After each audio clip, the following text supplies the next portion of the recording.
Happy Yes, Halloween sir. edition of Rapid Indeed. Rants. What's happening, squad? Yeah, baby. The costume contest winner definitely goes to Blaze. There's no doubt about Yeah, for real. I love Duh. the booty future complexion is everything. Hell yeah. This is episode 19, man. We got some awesome topics. Everything from why guys should sit down to pee all the way to a painting that a robot just made that sold for $150,000 and everything in between. It's some crazy stuff. Let's go ahead and run the first topic. Years ago, you wrote how we need to stop asking kids what they want to be when they grow up. What did you mean by that? And I know that question is usually asked with the best intention, but the reality is most of the jobs that a child would see today or answer that question with probably won't exist by the time they are in a working age, or they'll be radically transformed. So instead of kind of setting people up, and it's not for failure, but for the idea that your identity is attached to the job that you do, when we know the future of work is going to be very different, we should be encouraging kids to think more broadly about the problems that they want to solve, because those are more likely to exist than a specific occupation. And especially as technology continues to more rapidly disrupt the workforce, we have to move away from this idea that you are your job, because that's going to change. There's a lot to think about there, man. There's a lot to think about. I love how she said problem, like what problems they want to solve. It goes back to what you said about your daughter not necessarily knowing how to problem solve. I think that's a great, I mean, hey, you said it. No, it's true. It's true. And I mean, I think she's talking about like a broader scope kind of problem solving, but. Yeah, but even just in general, like when you are a child, you think about more traditional roles, but if you teach the kids at a younger age, like what problems do they see, what problems would they like to solve, it opens up their mind to a different avenue. And I think that's a really good way to look at it. Yeah, I disagree, and not with you. I disagree with her in a lot of sense. I don't think that's an issue for the kids. I feel like it gives the child a sense of purpose early, something that they can look forward to. What do you want to be when you grow up? I want to be a firefighter, even though 9 times out of 10 they may not become a firefighter, but for that first bit of time, the things that they want to be is normally a positive one. And I feel like they kind of force their energy in that way, and taking that away now is like what are you putting in place? What problems do you want to solve when you're earlier? Like they're like, oh, I gotta work, and I just feel like, nah, I ain't down with her. Well, I think that's kind of all right. There's another video I saw, and it was Elon Musk, and the guy was asking him like how AI is going to affect the workforce years down the line. And Elon Musk was proposing that we're eventually going to have to go to a universal basic income where everyone, the government provides a certain subsidy per person, everyone, every single person, because AI and technology is going to take over the manufacturing industries and everything to where goods and services are going to be well available to anyone, and it's going to be cheaper than it's ever been. And the problem that's going to pose is people's sense of purpose. Like Blaze, you were saying, it kind of gives them an identity of dreams that they want to be a firefighter, this or that. It gives them some a purpose, a meaning. But what Elon Musk was saying is like, we're going to have to find a new way to identify ourselves and to find value in our lives than just what we do for a living. That is remarkable. I don't understand who still, saying they want to be having this job later on, and they really do it. Like, there are kids that really knows exactly at the age, even if they're young now, what they want to become. And some of them really just go in, making their way and being on that path to, to achieve their goals. And I'm just like, this is remarkable. Like back then, I wasn't even able to tell you what I wanted to become or what type of job I want to be in. I think until I was 23. Wow. You just doing like internships, and you just know afterwards as a resume or a summary, you just know, okay, this is not what I want to do. Yeah, yeah. I feel like there are, like you said, it's so remarkable to see these freaking kids who like I want to be this, and then they end up, becoming that. Especially the stories where they're like, oh, I want to be in it, like the stories like Steve Harvey is like, I want to be on TV, and the teacher was like, nah, come on. You ain't gonna be on TV. Stop it. And now he on TV, and Yeah. things of that nature. I really love that. But so I don't feel like people should take those things away. I don't feel like that the Elon Musk thing correlates with the things with the kids. And now these days, they're exposed to AI, so you will get some people like, oh, I want to be an AI designer, or I want to build robots, so it's not like they're gonna still be the traditionalists from way back in the day. We're in a broader time of life, so why take it away?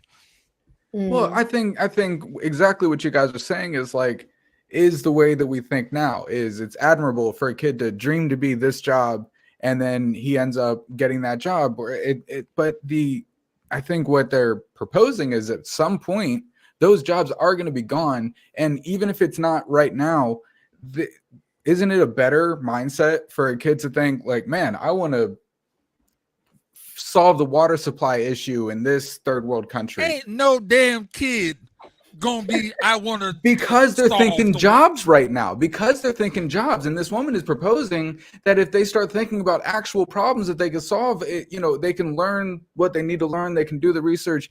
This is the way that we have to think right now, is looking for jobs. But if the mindset shifts through the generations, then at some point that will be the way kids think. Man. Yeah, but at this age, you're not really thinking of solving any problems, I think. You just or you try to pick a job which should or assume that is fun, or but to find a solution for poverty or something. I think that's something that comes way later. Yeah, and I feel like if you want to incorporate those things and talk about the water supply and saving it and all that crap, they can also do that. But they don't have to be. What do you want to be when you grow up? Hey, how about ain't no kid thinking about when you ask them that question right off the bat.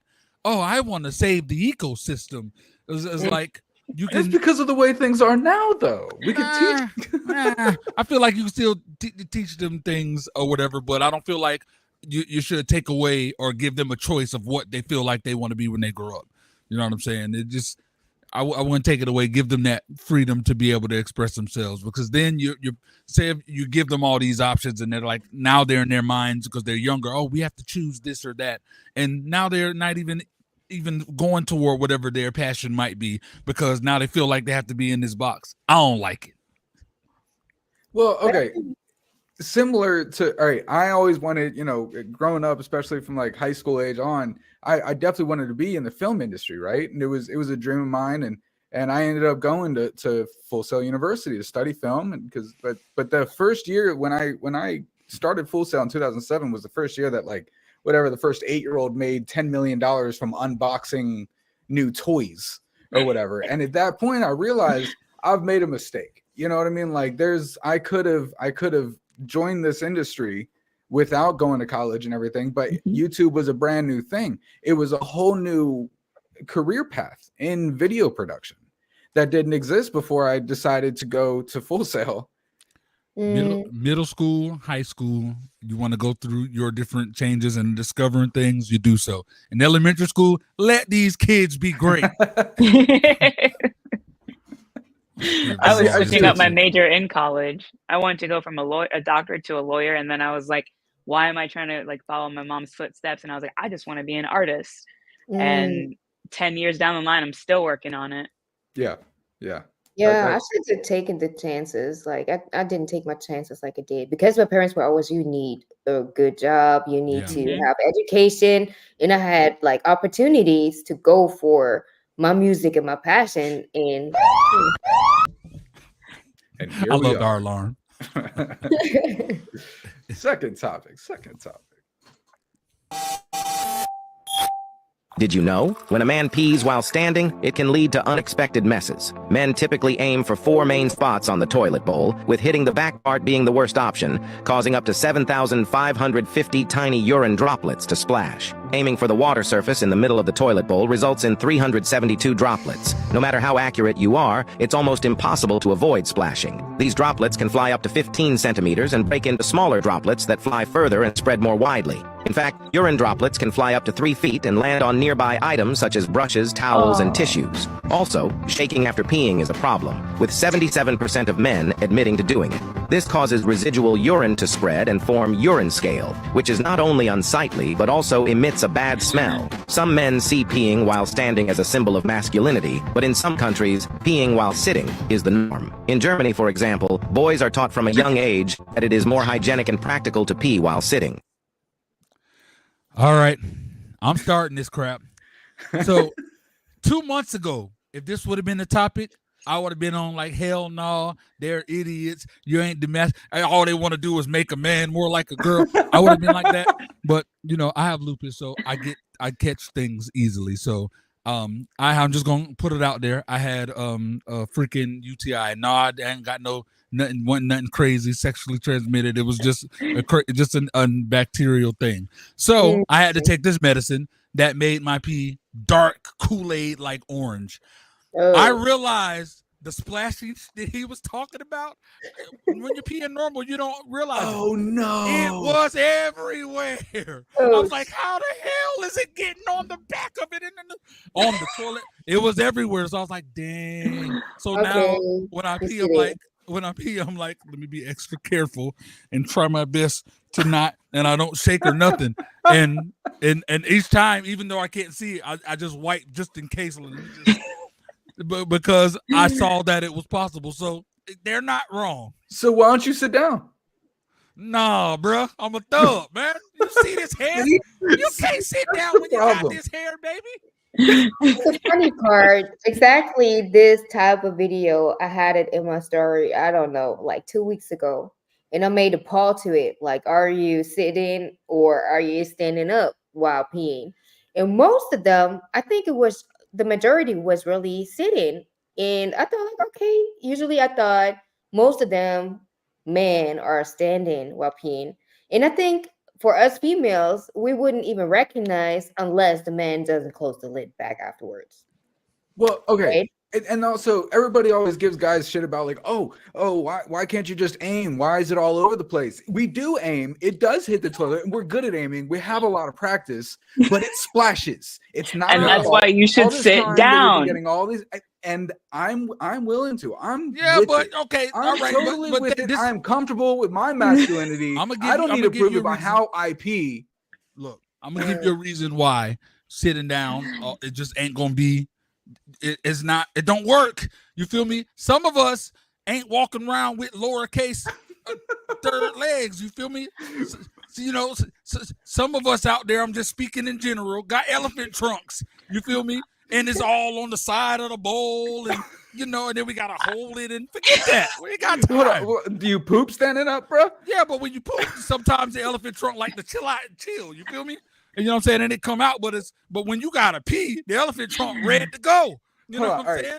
So Leslie, if you walk past the bathroom and Ty is sitting down to pee, what's going through your head? Do you think like, oh man, he's getting in touch with his feminine Okay, side? so I'm just gonna say this very quickly. He does sometimes pee while sitting down.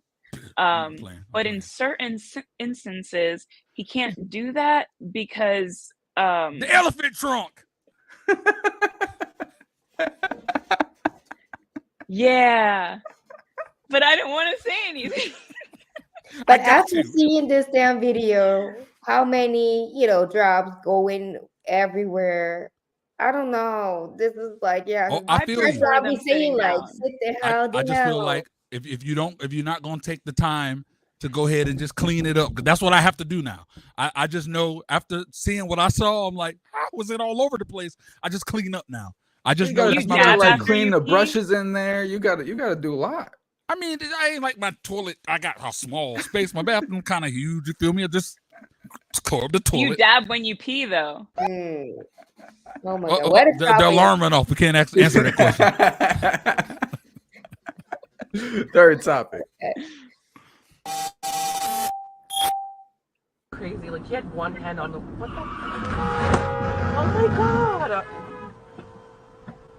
What happened, babe? Ah! Oh my God, what is he doing? Babe! Babe, what happened? Oh, shit. I don't know. Babe. I got into an accident. Oh my God. Oh my God, Where are babe. you? I'm on the Bell Parkway. This guy just reversed into me. What the hell is going on? Reversed into you? Look how many people get out. Oh my God. Like two. Fuck, I'm Oh shaking. my God. Babe. Yeah. Just stay there. Oh my God. Fuck, oh my God. Where on the Bell Parkway? Oh, holy shit. You know, after that turn? Yeah. All right, so the guy's Babe, about to it's turn okay. around and see the dash cam, right? Hold on, okay? Nah, You'll see the moment he sees the dash cam. What happened? Hold on. wow. Right there. Oh shit. He said, "Oh shit." Wait. And she's Oh just my taking God. photos. This is So so, that- rude. This It is went. so That video rude. went crazy viral. Like it's all over the internet. Yeah. But that's like, oh my God. I don't even got no words for this. Like, for real.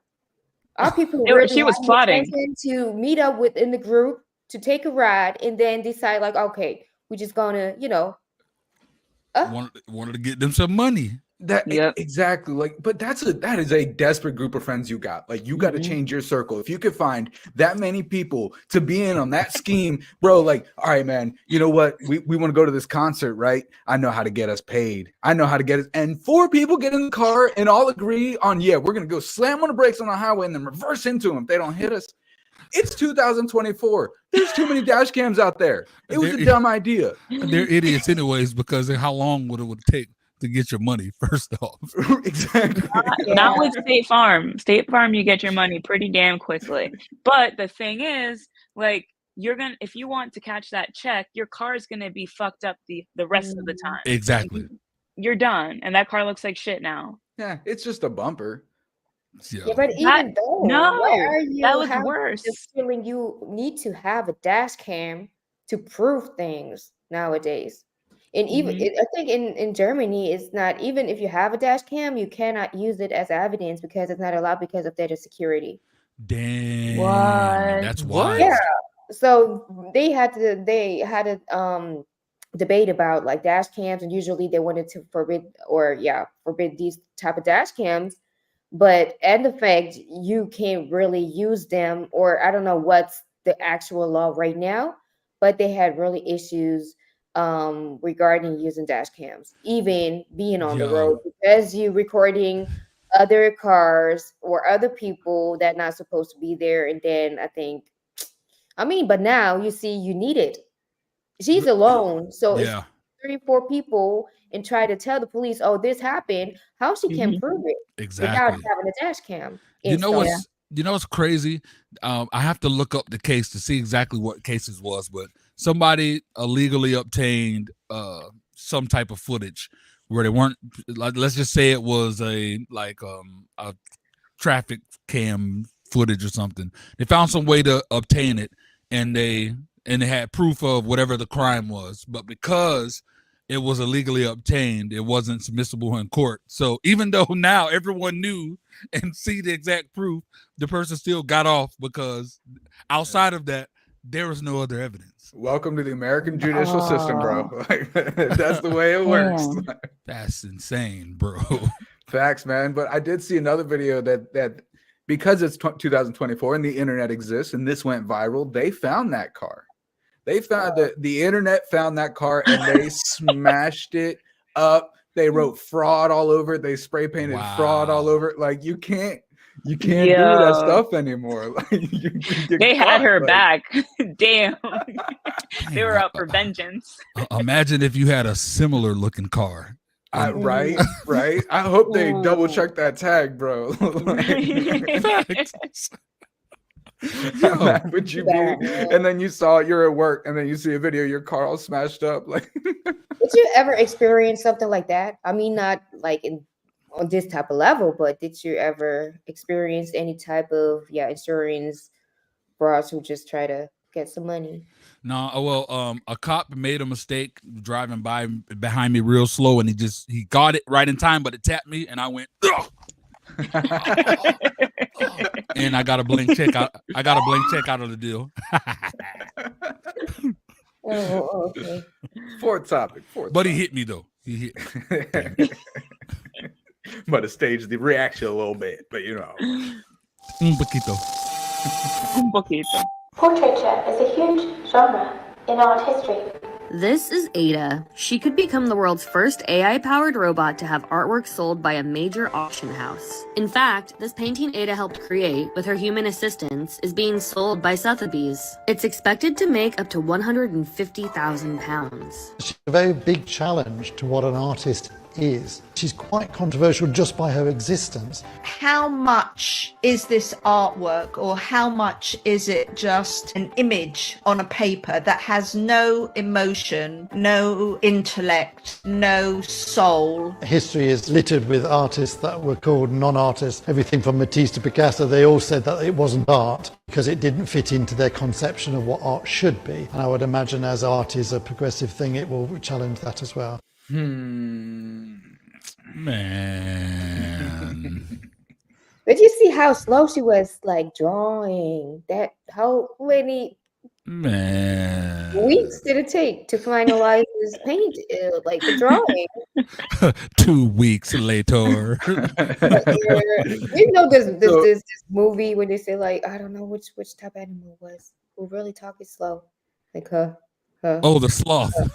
I think one part of this whole situation that they did in poor taste kinda is the painting is of Alan Turing, who is like the father of AI technology, right? Like we wouldn't have AI without Alan Turing.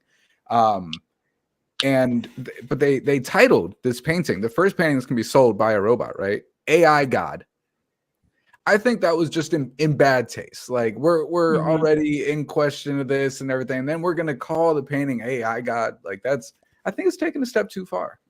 Man, this is getting out of hand. Like the music thing is one thing, but now with the art, like I just think of all the people who paint 100 times better than that went to school and paint 100 times better than that, and nobody wants to spend $50 on it. And this stupid robot. But then we call it art, like because it was programmed to make art. Yeah. But so technically it was programmed to make art, therefore it is art. But I like the concept of it not having any emotion. I see where they're coming from, but I just view the programming in and of itself is art. I can agree with that. That right there makes sense, and so it shouldn't be the AI guy. It should be whoever the freaking person who programmed the damn robot get the credit. Well, that is my question also. It's going to sell for $150,000. I couldn't find anywhere who was going to make that. Who was making $150,000? Like, you're not paying it to this robot. Yeah. So is it the company that made the robot? And then they also said human assisted, which I also couldn't find any information about what role they played in the painting of this. I don't know if it was just filling up paints or whatever, but which would be really backward because you would think the robots would be filling up the paint and the humans would be painting. But welcome to 2024. I mean, maybe the humans assisted by giving them here's the paintbrush, or here's this color.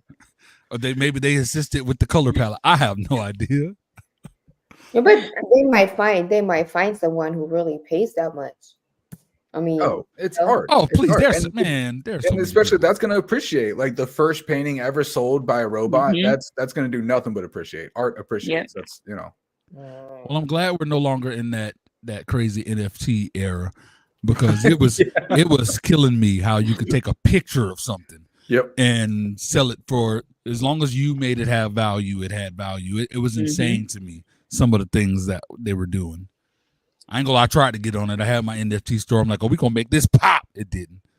So it didn't. Sucks. It was too much effort to get in there. Like, I don't know. It was too much. I mean, I'm a creative, so it was fun to to create and but you know, most and of do it. them, like even this type of art they look so bad. Yeah, Like, it was too like much pixel, and I thought like, who's gonna pay so much money for those type of quality?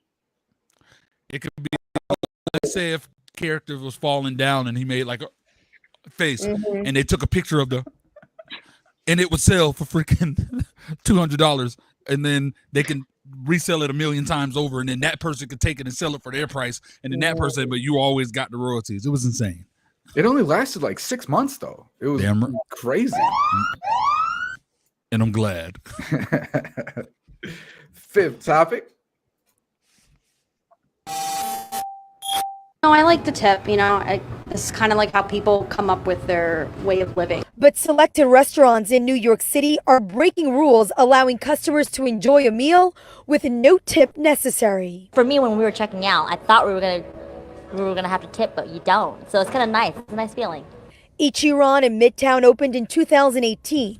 They have a no tipping policy. When we first started opening and people were coming to us, they were leaving tips for us, and they're like, no, we had to chase them to give them back the cash, and they were very, very surprised. We wanted to have our customers here in New York experience dining ramen in the authentically Japanese style, which means the whole experience, including, because in Japan they don't tip here in Japan either, so we included that into our service. Annie Chen, the PR assistant manager for the family-owned restaurant, says because there are no tips, their employees' wages are far more than what a typical waiter makes in New York City. That's exactly where I was going to go with it. If your freaking workers are making that bread, then you know don't need the tip. Well, and also, but my biggest question is how much is your food? Did you have to increase the price of your food substantially to avoid having a tip, and then you end up paying the same thing you would be with a tip? Like, I mean, that's their. Oh, you mean how much the food on the menu is? Right? Like, are you really saving money? Or I mean, no. I would argue that they're decent prices, because you can go to a freaking Ruth Chris where a freaking piece of chicken is $90 and you still got a tip. So yeah, don't matter. You would get chicken at Ruth Chris, bro. You would. Bro, hey, look, I ain't even gonna hold you. I don't want to take up no time, but I ain't even gonna hold you. So I had a meeting with an artist I was working with. The dad wanted to take us out and was like, everything's on me. So I'm looking at the menu and I'm like, ain't nobody paying no $90 for no chicken. He's like, if that's what you want, get it. I'm like, trust me, I got it. The best chicken I ever had in my life. I'm talking about, as soon as I took a bite, I knew the chicken's heritage. I knew how it died. I knew everything. It was amazing. I never tasted chicken so good. Mwah. I just have to say, in Germany, well, you can tip, but it's not like in the States that you have at least like 20% or something of tip. You don't. You just get most of them here giving like 10 euros.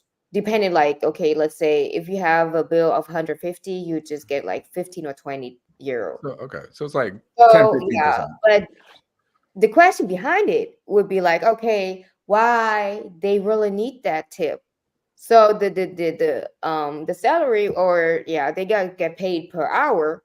Is so low that people in the States, waiters get like $2.50 in restaurants or wherever, they need in calculate with that money. Yeah, they do. They make like $2, $3 an hour. We got like minimum hour. I don't know. I think there's a minimum of hourly paid out like 12, 14 euro at least. Leslie, what were we gonna say?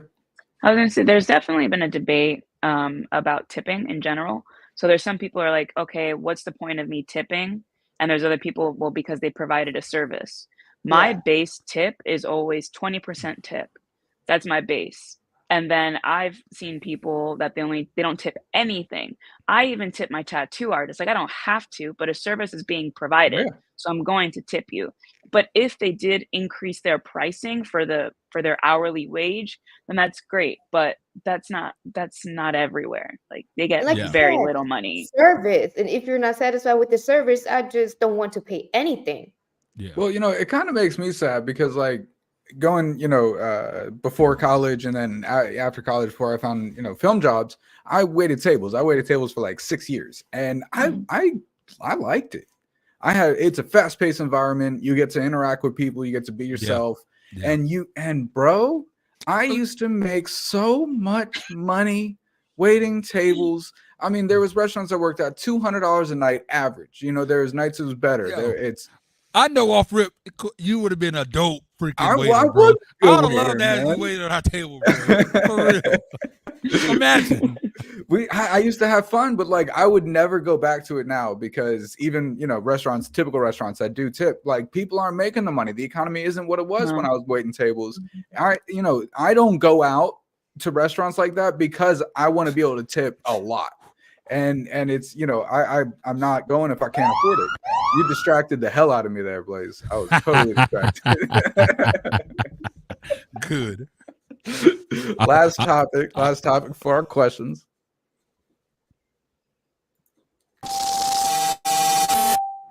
This mom found $50 in her diaper box, but this particular TikTok trend may have some unintended consequences. Is the "she deserved the purse" trend on TikTok backfiring?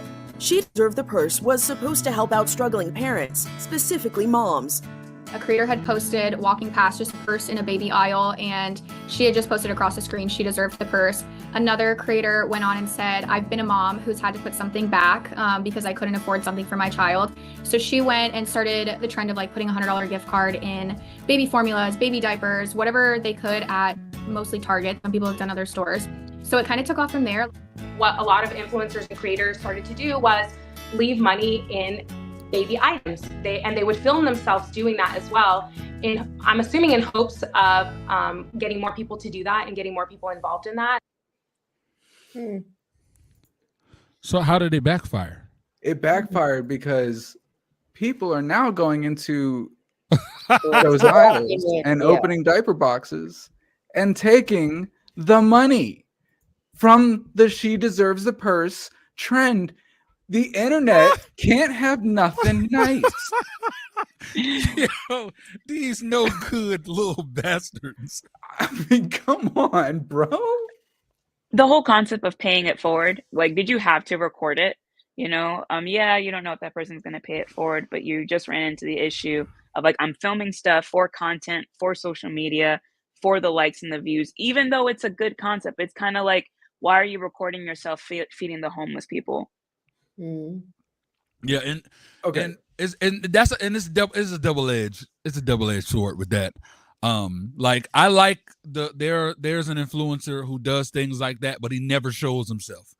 He never shows himself at all. So he's completely anonymous. The channel isn't, obviously, but you don't see his face. So I guess the people who deal with them, obviously see him, but he never shows his face on camera. So, and I mean, and there are people who have the right mentality, but I do believe there are a lot of people who, all right, so we're good. All right.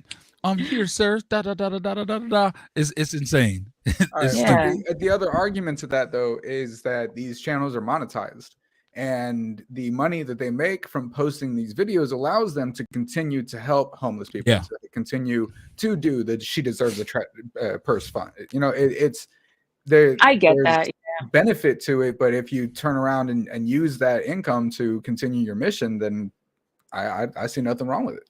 Yeah. And even for the ones, it's a positive regardless, because even the ones who were taking it, they're going to take the money and then they just, profit it and do whatever they're going to do.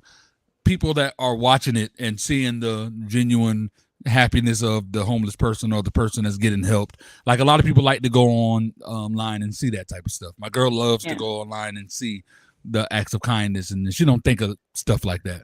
She has I think that I'm just very not jaded.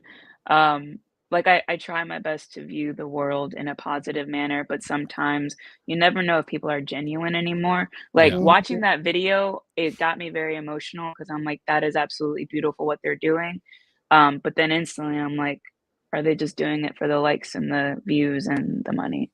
Of course. So it's hard. It's hard to tell like what people's motives are nowadays. If they would be smart, they would involve, Target into it and be like, okay, the ones who are going to be buying those diapers or whatsoever. They can be, you know, collecting the money, and every 50, 100 person who's going to buy something, they're just going to be cash them out at right there at the cashier and do like a marketing concept out of it. Instead That of would be dope. putting the money into a diaper box, and then now you have the mess, everything is open. Because I'm also a person, if I see it was open, well, not for diaper boxes because I don't buy them, but like if there are products that were open, like I'm just That's a taking, good point. you know, something else which is still closed. And Oh no, now I'm not buying this baby formula. Desperate moms see an open box and they assume like, all right, someone took a diaper out of there. I need the full 50 count. I don't want 49 diapers, but instead they just walk past $100 bill because the box is open. Yeah, and now the charges, I bet they gonna be like, oh, if you open the box, well, blah blah blah blah blah, this gonna be happening, and you just. Yeah, that's what if you see there's a certain brand and you take the money out, but now you leave that empty box and go get a more expensive brand because now you can afford it. And by the way, to anybody who's taking the money, break your toe.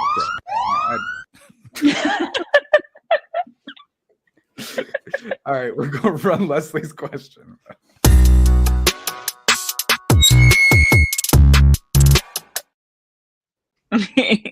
What is your favorite horror movie?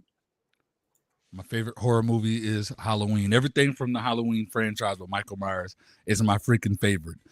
What I love is, even though it's a slasher film, it's one of the ones that isn't based on the blood and the guts, and it's just based on a story. There are so many things happen where you're scared and terrified, where it's just you see the shadow. They do such a good job at that, and then his character has always been just dope to me. So yeah, Halloween. That's my favorite. Which one though? Like, is it just the whole like series? I mean, I love them all, but and it's so crazy. You did somebody put me in this position on Facebook, pissing me off. So if I had to choose, yeah, like I want to say the original, but then it's the video quality that make me like, nah. I'm not gonna lie, even though I don't feel like it was the strongest movie, it's my favorite movie, and it's Halloween H2O. I knew you were gonna say H2O. It was so good. It should have been bad. H2O should have been terrible in concept, like remaking it to be modern 2000s, blah blah blah. And it's called H2O, which is the worst possible name you could come up with. Exactly. It was a decent movie. Straight up, it was fire. I loved it. I loved the fate when she finally shut the thing and then it was actually him and they faced off. Oh, it was freaking fire. The whole him coming down off the thing, iconic. I loved it. And the black man survived. Yes, sir. Yes, sir. Quishana, how about you? Yeah, I think we would also stick with what Blaze said, because that thing, when it started out with all that Halloween, because it swapped over from the States to Germany, because before we never really celebrated anything, and we don't do it that big like you guys do. The last year, I think it was 2 years ago when I was in Texas, and it was a Halloween season. It was crazy.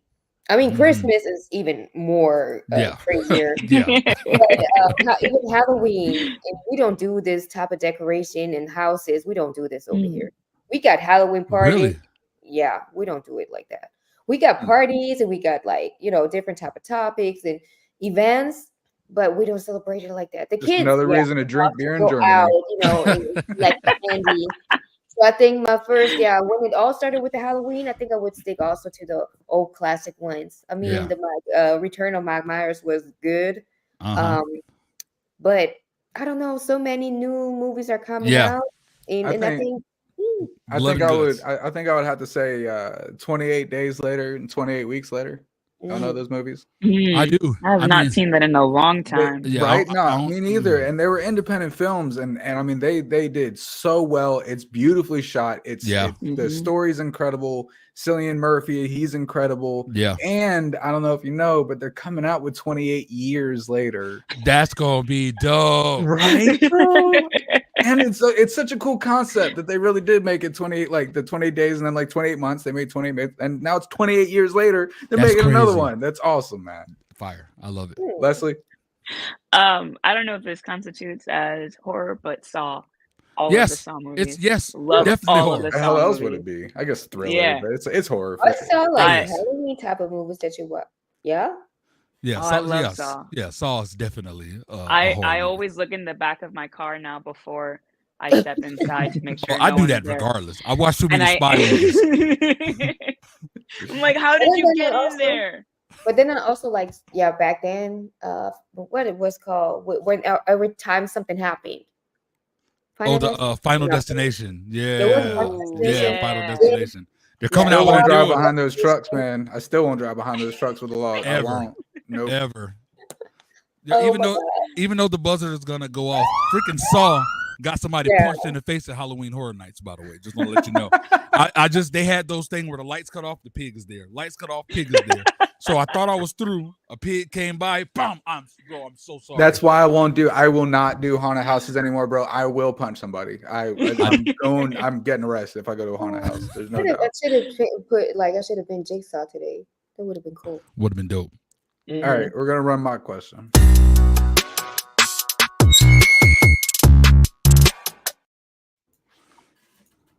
What is the biggest Halloween costume fail that you have worn yourself or seen? So, me and my homie, it was the year that Batman and Superman, the movie, came out. So I was Batman, he was Superman. The advertisement for the costumes was dope. Man, I got this. The chest was all like blocky, and then him, it was like he had a sock in his jump because the tights, just that area was just super tight. So he's just walking around, Superman with the big bulge. It was horrible. It was so terrible. How long ago was that? It was when did Superman and I don't remember when that movie came out. Ago, it was horrible. I'm so aggravated. Leslie? Big fail. So many years ago, I was Nurse Mary Jane. Like, that was my costume.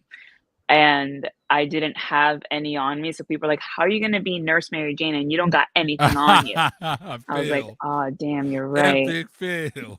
Yeah, you didn't think that out. Nah. I didn't. I just love the way the costume looked. I was like, I'm going to wear this. And I didn't have the most important prop. Wow. Christiana?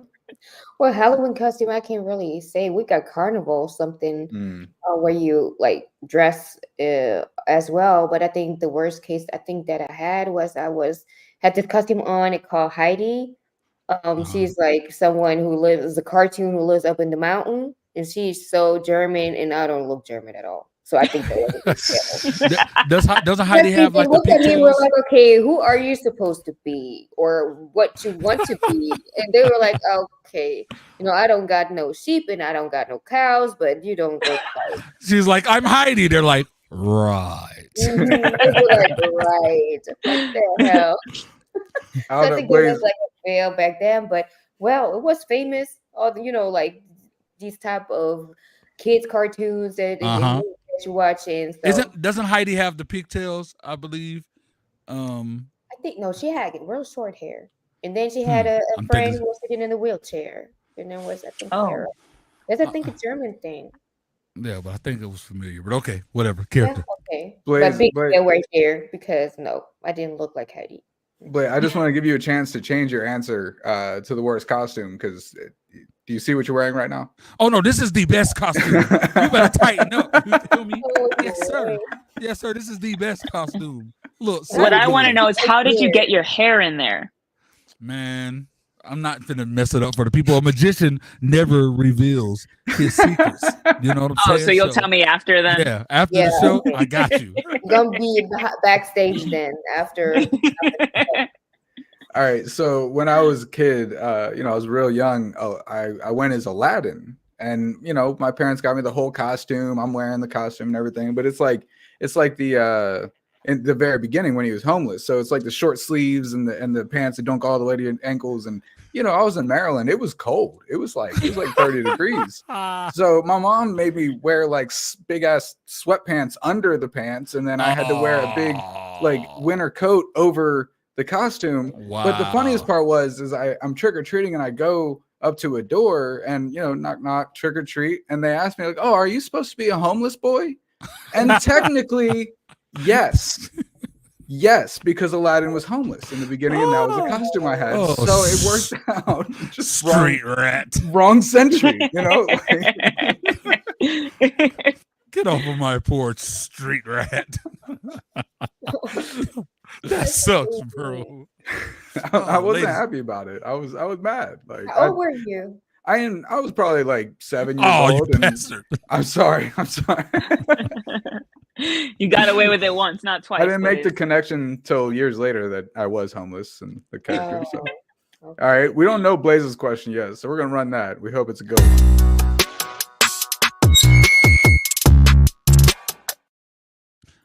Ladies and gentlemen, for the best question of the week, if you had to create your own haunted house, what theme would you choose, and what spooky surprises would be inside?